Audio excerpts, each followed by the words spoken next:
can take it to 10.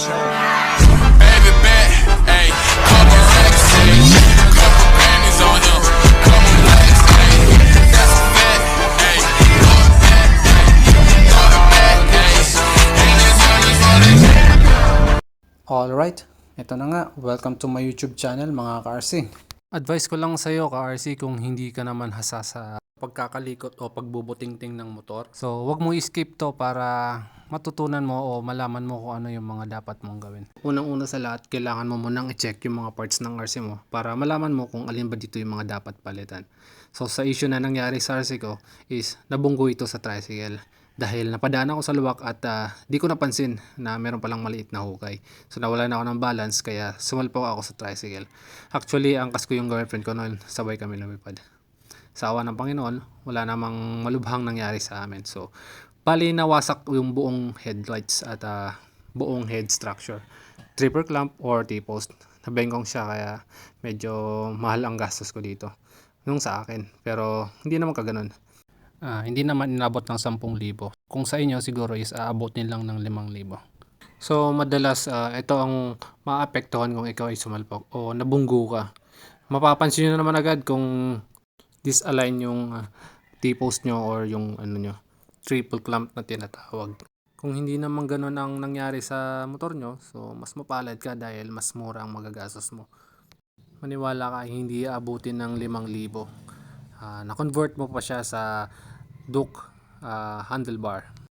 So unang-una nagpalit ako ng battery tsaka regulator dahil nasira na yung battery ko. So yung battery ko is nagko-cost ng 1,050 pesos.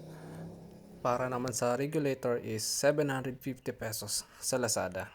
So sa pagtanggal naman ng regulator, so diyan hahanapin niyo yung connection dyan sa ilalim, bali dyan po yan nakatago. So mahirap po talagang hanapin yan dyan. Huwag po kayong susuko dahil hindi nyo po mapapalitan yan kapag hindi nyo po hinanap yung connection dito. Bale, pwede nyo naman yung ipagawa sa iba para hindi kayo mahirapan.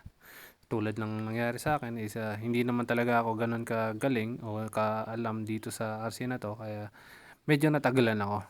Bale, ipapakita ko sa inyo kung saan nakapesto yung ano. Ito po yung connections niya. Papuntang stator coil. So, dito po yung stator coil. Yan. So, andito naman yung papuntang regulator. So, connected po yun sa regulator. Bale, meron pong pinagkaiba yung nabili ko sa Lazada and then yung stock. Almost pareho naman sila. Meron lang talagang pinagkaiba. Pero, sa connection lang naman. So, eto.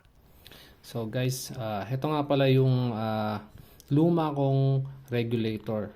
So bumili kasi ako sa Lazada, which is pareho naman sila. Meron lang pinagkaiba sa connections. So ito kasing connection na to is para na siya sa mga new model na KTM. So pinagkaiba nila is mas malaki to kaysa sa stocks. So wala namang problema, pwede namang pagpalitin. So pinagpalit ko sila. And okay naman, gumana naman ng maayos. So konting tips lang para hindi kayo malito sa pag tatanggal ng mga wire na to o di sila magkapalit-palit. Maglagay lang kayo ng markings tulad ng 1, isa din dito, 2 dito, and 3 marks para dito. And then ganun din sa kabila para hindi sila magkapalit-palit. So pagtanggal nga pala nito is meron tong ganito. Huwag kayong magtataka kasi sa luma is walang ganito. Parang lock siya dito. So, nakalagay yan dito sa ilalim.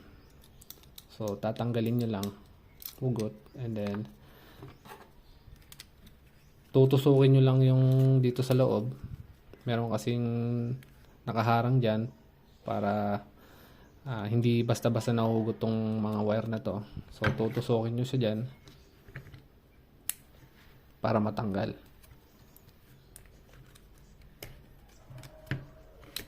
Yun. Ganun lang po yun. Lahat yan. And then, ang pagbalik is tatandyan nyo lang ulit yung markings nyo and then babalik nyo lang dun sa kabila. So, yun lang. So far, so good naman mga RC. Wala naman siyang problema sa akin. Good working naman. And then, update ko kayo kapag mayroong problema. So, yun. Thank you. Baby,